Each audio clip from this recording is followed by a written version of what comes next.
예수님께서 제자들과 함께 많은 이적들을 행하셨습니다.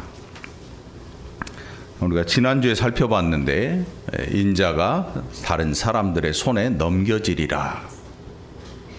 이 말씀을 하실 때 제자들이 말씀이 무슨 뜻인지 알지도 못하지만 물어보기도 두려워했다 그래요. 이유가 뭐냐 하면 도대체 이런 엄청난 능력을 가지신 분이 왜 이런 말씀을 하실까? 결국 제자들의 마음속에는 다른 생각이 있었던 거예요. 그리고 오늘 이 본문 속에서 이제 예수님을 따르는 일에 대해서 말씀합니다. 길 가실 때에 어떤 사람이 여짜오되 어디로 가시든지 나는 따르리이다. 나는 따르리이다. 어디로 가시든지 나는 따르리이다. 여러분 얼마나 좋습니까? 근데 마태복음에 보면 이 사람이 누구냐면 서기관이에요. 서기관이 뭐 하는 사람인가 하면 요즘은 인쇄술이 발달해서 성경을 이렇게 잘 만들어 찍어내잖아요. 당시에는 인쇄술이 발달하지 않고 종이도 귀하고 그래서 이 성경을 보고 필사본을 만드는 사람들이에요. 필사본을 만드는 사람들.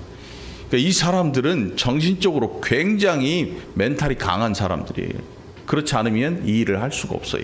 그러니까 사회적으로 존경도 받고 우리가 늘 예수님 말씀한 서기관, 바리새인들 사회적으로 굉장히 존경을 받고 중요한 위치에 있는 사람, 그 사람 가운데 한 명이 마태는 그가 서기관이라고 기록을 하고 있어요.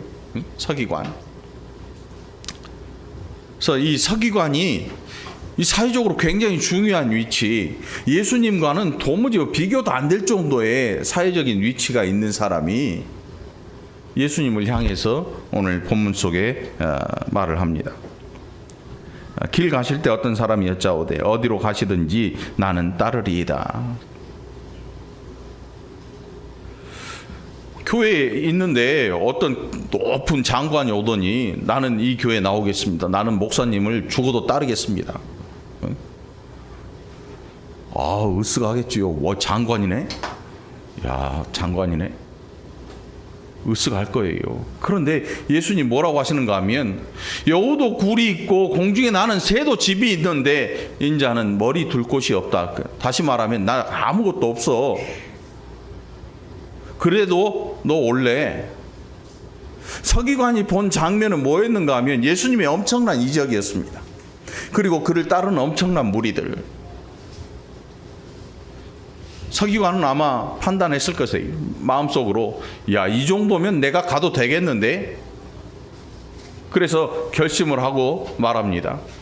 제가 당신이 어디로 가든지 따라가겠습니다. 나도 당신의 제자가 되겠습니다. 라고 말을 합니다. 그때 예수님께서 나 아무것도 없어. 나 아무것도 없어. 세계 가장 큰 종교, 기독교와 불교가 거의 주류를 이루죠. 거의. 절은 뭐예요? 나 있어. 그래서 막 금으로 만들잖아 이거를. 금불상. 나 있어. 예수님 뭐예요? 없어. 나 아무것도 없어. 나 아무것도 없어. 예수님께서 진짜로 서기관에게 나 아무것도 없어. 머리 둘 곳 없다는 것은 마치 이 집도 절도 없는 아무것도 없는 그런 상태를 말해요. 실제로 예수님이 그렇게 사셨으니까. 나 아무것도 없어.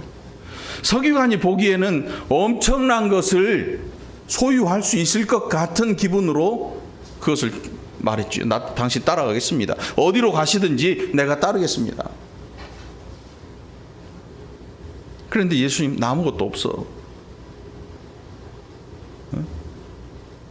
여우도 굴이 있어. 참새도 저 하늘에 날아다니는 참새도 자기 집이 있는데 나는 머리 둘 곳이 없어. 너 그래도 나를 따라올 수 있겠느냐? 성경은 거기에 대한 일을 언급하지 않습니다. 이 사람이 진짜 따라왔는지 아니면 따라오지 않았는지. 근데 예수님께서 다른 사람에게 말씀합니다. 나를 따르라. 옆에 있던 마태복음에서는 제자 중 한 명에게 나를 따르라. 그랬더니 이 사람이 뭐라냐면 내 아버지를 장사하게 허락하옵소서. 여러분, 부모님이 돌아가셨는데 그 장례식을 집행하는 것, 가서 장례를 치르는 것, 그 중요한 일이지요. 중요한 일이에요. 이 유대 사람들에게 이 일은 종교적인 굉장히 중요한 임무예요, 임무. 부모의 장례를 치르는 것은 굉장히 중요한 일이에요. 그런데 놀랍게도 예수님께서 뭐라고 하시는가 하면 죽은 자들로 죽은 자를 장사하게 하고 너는 나를 따라와라. 이 사람들이 지키는 게 뭐냐면 율법입니다. 율법을 가지고 자기들의 종교적인 뭔가를 세우고 있는 사람들이에요. 사회적인 모든 분위기가 율법을 가지고 자기의 종교적인 공로나 이런 탑을 쌓고 있어요. 그래서 이 장례식 역시도 그들이 행해야 할 종교적인 임무인데 예수님께서 아니야. 죽은 자들로 죽은 자를 장사하게 하라. 여기 먼저 나오는 죽은 자 그리고 나중에 나오는 죽은 자는 달라요. 두 번째 나오는 죽은 자는 실제로 죽은 너의 아버지를 뜻하고, 먼저 나오는 죽은 자는 율법 아래에 갇혀 있는 사람들, 율법 아래에 갇혀 있고, 그리고 실제로 그 율법의 뜻을 이해하지 못해서 죽은 생활을 하고 있는 사람들. 뭐 어떤 분들은 뭐 영적으로 죽은 사람 뭐 그렇게 말할 수도 있는데, 영적으로 죽은 사람도 해당되지만 실제로 예수님께서 말씀하시는 보다 더 정확한 내용은 영적으로 죽었다. 우리는 너무 이런 표현을 잘 쓰는데 신앙생활을 하고 있는 사람한테도 뭐 너는 영적으로 좀 안 좋아, 좀 떨어졌어, 이런 말을 하는데 그 굉장히 부적절한 말이, 그런 말을 함부로 쓰면 안 돼. 여기서 죽은 자라고 하는 것은 율법을 이해하지도 못하면서 그 율법을 가지고 살아가니까 죽은 자일 수밖에 없는 거지요. 율법 아래에 갇혀있는, 감옥 안에 갇혀있는 사람들. 율법이라고 하는 것은 그 주어질 때에 오히려 그 안에서 자유를 누리고, 이 율법이 없이는, 율법을 지키려면 지키려 할수록 힘들고 어려워요, 사실은. 사람이요 100% 죄 안 지을 수 없어요. 연약해서. 하다못해 마음속으로 여자를 보고 간음하는 자, 마음속으로 다른 이상한 생각을 품는 자 간음했다고 말씀하시잖아요. 이 정도로 우리가 연약한 존재들이에요. 이 정도로 연약한 존재들인데, 율법 안에 갇혀 있으면 율법을, 오히려 자유를 위해 주신 율법을 오해하고 그 안에 갇혀 지내는 거예요. 좋은 집을 지었어요. 좋은 집을 지었어요. 그래, 그 집 안에 들어가 사는데 막 문을 때려 잠고 막 안에서 못을 박아가지고 자기도 못 나가게 만들어. 엄청나게 좋은 집인데 그렇게 살고 있는 사람들이 누구냐면 유대인들이. 율법 안에서 율법을 왜 주셨는지 하나님의 마음을 이해하지도 못하는 사람들. 율법이라고 하는 좋은 집을 주셨는데 그 안에서 남도 못 들어오게 하고 나도 못 나가게 문을 다 못질을 해버리고 그 안에서 사는 것이 어마어마한 이 특권을 누리는 것처럼, 그 세상에 둘도 없는 바보잖아요. 좋은 집에 살면 그 안에 거주하고 밖에 사람들과 만나고 이런 일들을 행해야 되는데, 그래야 집을 준 사람이 마음이 기쁠 거 아니에요. 여러분 한번 생각해 보세요. 이 사람의 마음에 기쁨을 주기 위해서 내가 좋은 집을 지어가지고 딱 줬어요. 근데 그날 이후로 이 사람이 안 보여. 집도 막 문도 안 열려. 문 때려 잠가가지고. 이상하다, 이 사람 나한테 뭔 감정을 가졌나? 하나님께서 율법을 주실 때에는 그들로 하여금 하나님의 손길이 없이는 우리는 정말 별거 아니구나, 하나님의 은혜로 살지 않으면 우리는 도저히 구제받을 수 없는 죄인이구나 하는 것을 알게 해주는 게 율법의 기능인데, 그 율법을 가지고 엉뚱하게 살고 있는 거예요. 죽어 있는 거예요, 안에서. 결국 죽은 자들로 죽은 자를 장사하라 하신 말씀은 그렇게 율법 안에서 스스로 갇혀버린, 죽어버린 그 자들로 하여금 실제로 죽은 자를 장사하게 하고, 너는 자유를 얻어서 나에게 오라는 뜻이죠.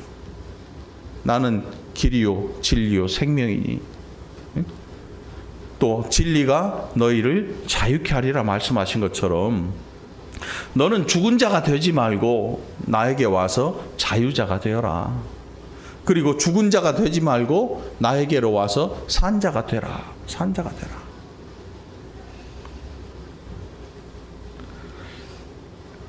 또 다른 사람이 말합니다. 주여, 내가 주를 따르겠습니다마는 나로 먼저 내 가족을 작별하게 허락하소서. 내 가족을 작별하게 허락하소서.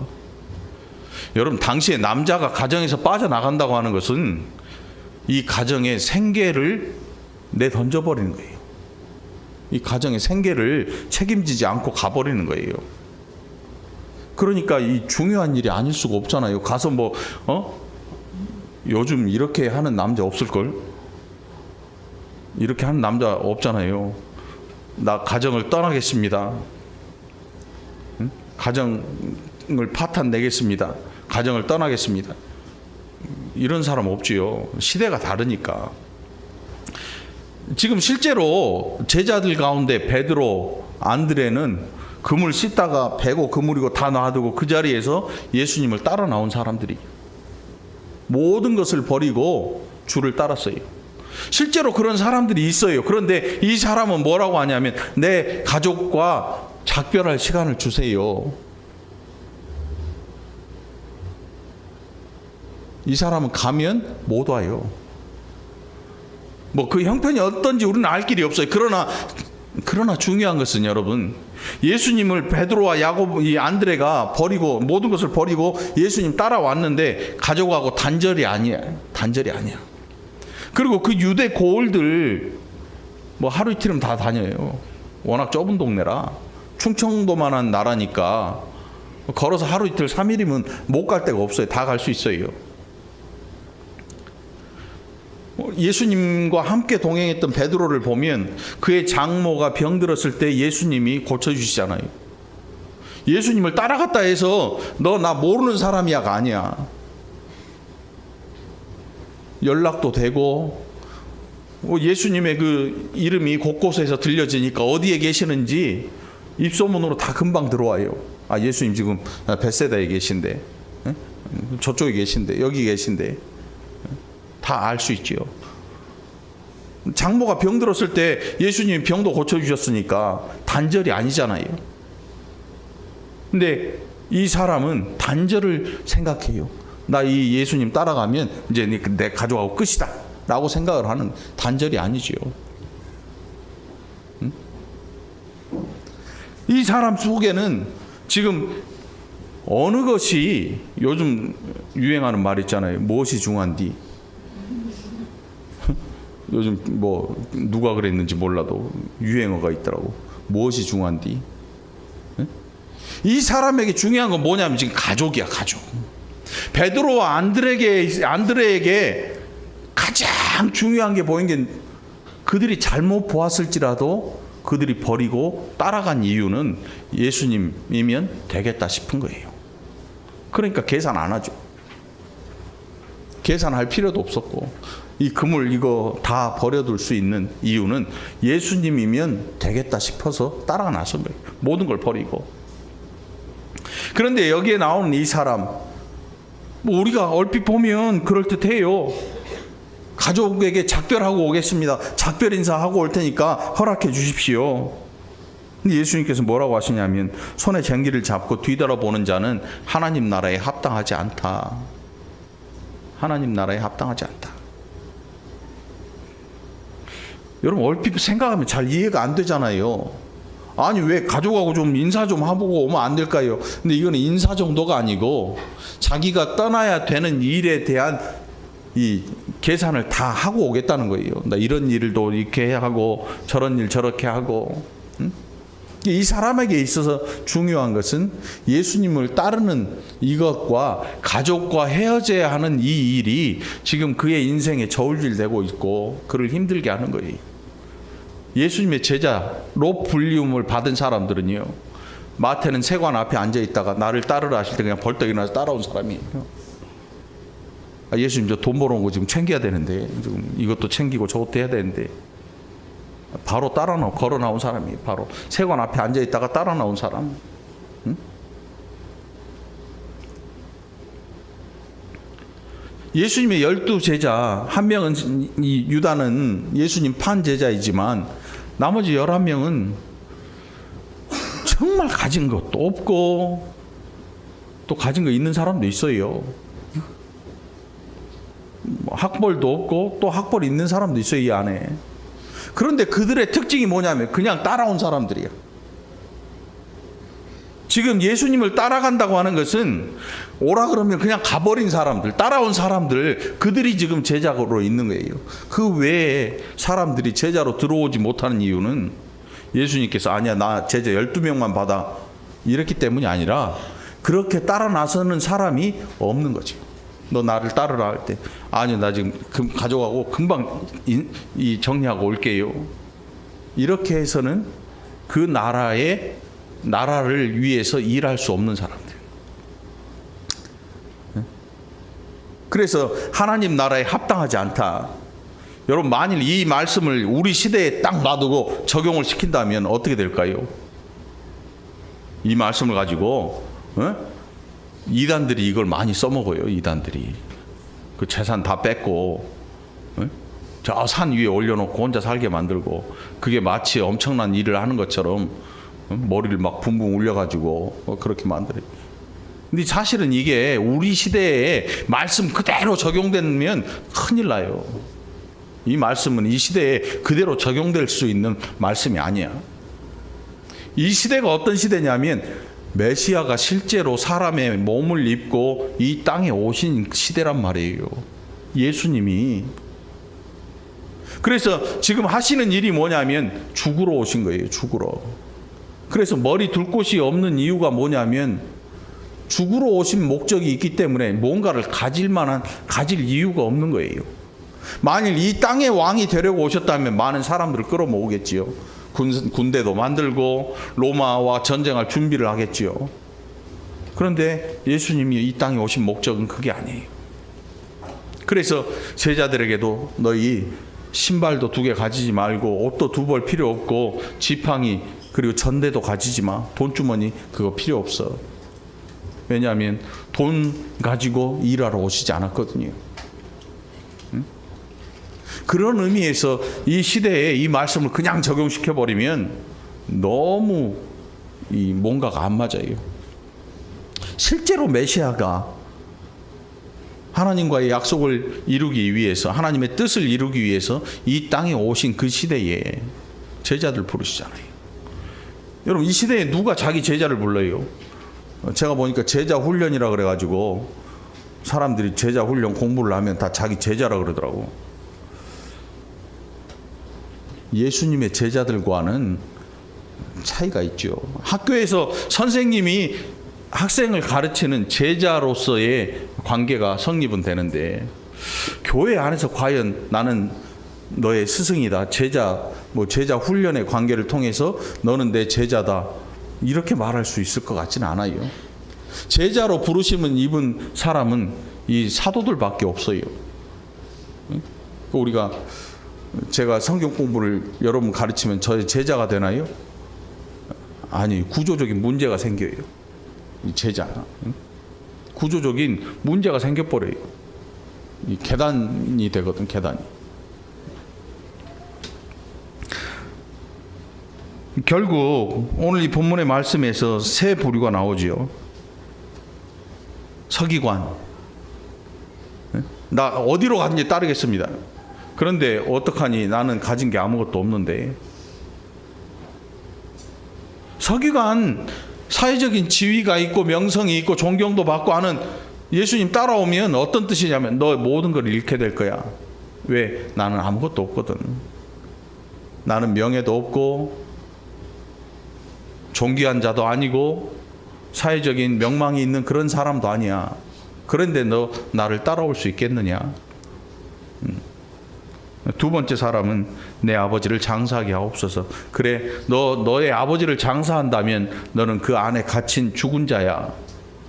너는 나를 따라와서 죽은 자들로 죽은 자를 장사하게 하고 너는 나에게로 와서 자유자가 되라. 자유자가 되라. 가족에 대한 작별을 허락을 구하는 사람.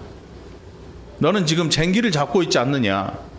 그런데 쟁기를 가지고 똑바로 가야 되는데 너 뒤를 돌아보고 간다면 네가 앞으로 지금 하고 있는 그 일이 바르게 되지 않을 거다. 쟁기를 휙 돌아버릴 거야. 엉뚱한 데로 갈 거야. 결국 우리의 생각으로 아주 중요해 보이는 이 모든 일에 대해서 예수님께서 아니야 라고 선언을 하신 거예요. 근데 오늘 우리 시대에 이렇게 하면 안 되지요. 우리 시대에는 어떻게 해야 돼요? 가족과 작별하면 안 되죠. 예수님을 잘 믿는다고 하는 것은 가정을 더 든든하고 아름답게 더 사랑하게 만드는 사람이 되어야 돼요. 제가 보기에 신앙 때문에 아내가 믿지 않거나 남편이 믿지 않는다고 해서 저 가정을 떠나겠습니다 라는 사람은 제대로 된 믿음이 정상적인 믿음이 아니에요. 남편이나 아내가 믿지 않을수록 더 사랑해 줘야지요. 더 아껴 줘야지요. 나로 가족을 작별하게 하소서. 우리는 제자가 아니란 말이에요. 예수님 시대 당시의 제자가 아니에요. 우리는 그 사도들로 말미암아 전파된 복음을 듣고 예수 그리스도로 말미암아 하나님 아버지의 은혜를 누리고 사는 시대. 시대적인 차이가 있는 거예요. 이 시대적인 차이를 훌쩍 뛰어넘어서 예수님 시대로 바로 들어가가지고 마치 타임머신 탄 것처럼 그렇게 살면 안 되는 거죠. 잘못된 거예요. 그래서 오늘 그러면 우리는 도대체 어떻게 살아야 할 것인가? 어떻게 살아야 할 것인가의 문제. 어떻게 예수님을 따라가야 할 것인가의 문제. 이걸 좀 생각해 봐야 돼요. 여러분들은 지금 어떻게 살고 있습니까? 어떤 생각을 가지고 예수님을 따라가고 있습니까? 어떤 생각을 가지고 신앙생활을 하고 있느냐? 가족을 버릴 정도로 아니면 부모의 장례식을 치르지 않고 혼자 가서 신앙생활을 할 정도로.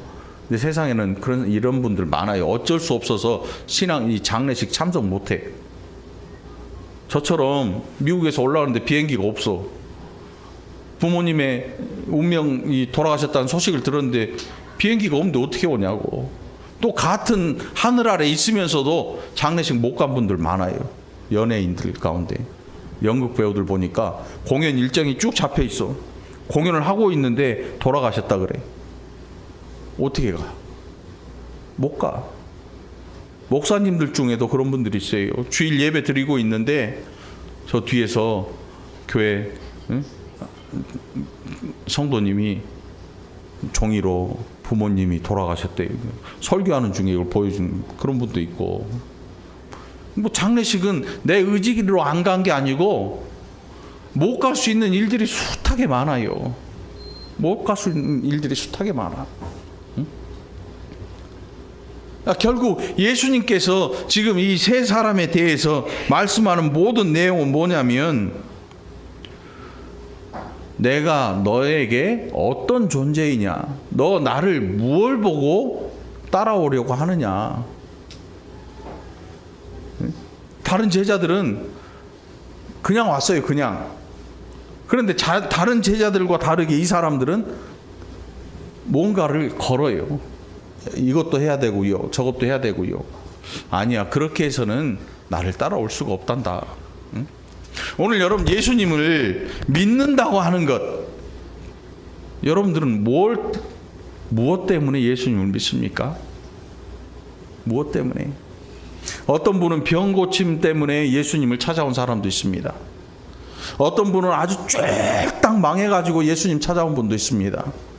어떤 사람이 야야 기도원 갔더니 아니면 어디서 안수 받았더니 병이 낫대. 너도 한번 가봐. 혹시나 하고 가. 병 때문에 예수님을 영접한 사람도 있어요. 망해가지고 자살 직전에 옆 사람이 야 너 그러지 말고 신앙생활 한번 해봐. 그래가지고 예수님 믿기 시작한 사람도 있어요. 또 어떤 사람은 아주 갑자기 잘 되니까 야 예수님 믿으면 더 잘 된다고 하대. 아니면 안전하게 지켜준다고 하는데 한번 믿어볼까? 뭐 각 사람마다 여러 가지 이유로 예수님을 만납니다. 그런데 중요한 것은 어떻게 만났느냐 다음에 문제가 있어요.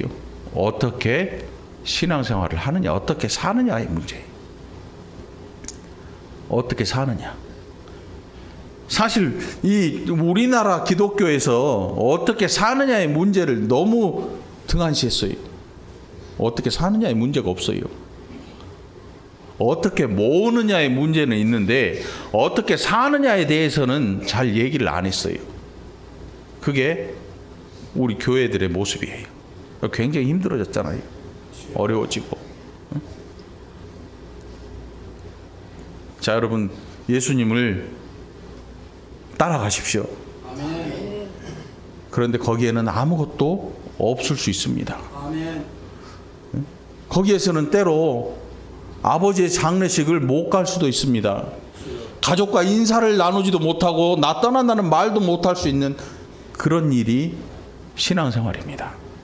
그걸 감내하지 않으면 따라갈 수가 없습니다. 이게 우리가 하는 신앙생활이에요.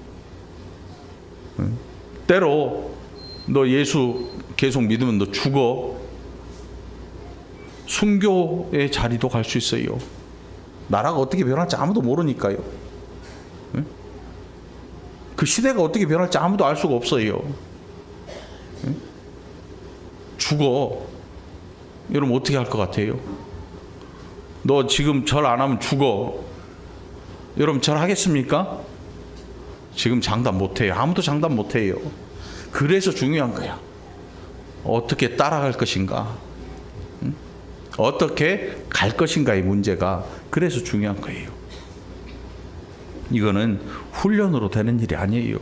성경 구절 암송하고 훈련 받고 막 와서 철학기도 하고 뭐 몇 시에 모여서 뭐 하고 이런 훈련의 문제가 아니고 제대로 아는 것에 대한 문제, 진리를 제대로 아는 것에 대한 문제예요. 이거는 성경 공부해서 알아지는 게 아니라 하나님 아버지께서 우리의 마음에 하나님의 뜻을 알 수 있는 성령으로 빛을 환하게 비춰주실 때 우리가 그것을 밝게 알게 되는 거예요. 그럼 성령께서 언제 내게 빛을 비춰주실까요? 예수 그리스도가 나의 메시아, 나의 구주임을 깨달은 사람들, 그래서 고백할 줄 아는 사람들은 마음의 빛이 비춰진 거예요. 여러분 예수님이 여러분의 구주이면 여러분은 마음에 성령의 빛이 비춰진 존재들이란 말이에요. 아무것도 모르는 바보들이 아니라 목사님이 뭘 일일이 다 해줘야 되는 응석바지가 아니라 여러분의 마음속에 이미 빛이 비춰져서 하나님의 뜻을 분별할 수 있는 영적인 존재들이 되었다는 사실이란 말이에요. 그게 저와 여러분들이에요. 여러분들 예수님을 바라보고 따라가는 여러분 되기를 축원합니다. 여러분 되기를 축원합니다. 기도합시다. 하나님 아버지 감사합니다. 우리로 예수님 따라가는 일에 우리의 생각, 우리의 고집, 우리의 계산들 다 포기하고 우리 주님 따라갈 수 있도록 함께하여 주옵소서. 우리의 머릿속에 재빨리 돌아가는 계산기들 다 없이 하게 하시고 우리 주님 나를 오라고 부르신 그날 모든 것을 다 버리고 주님을 따를 수 있는 복된 자들 되게 하여 주시옵소서. 감사드리옵고 예수님 이름으로 간절히 기도합나이다. 아멘.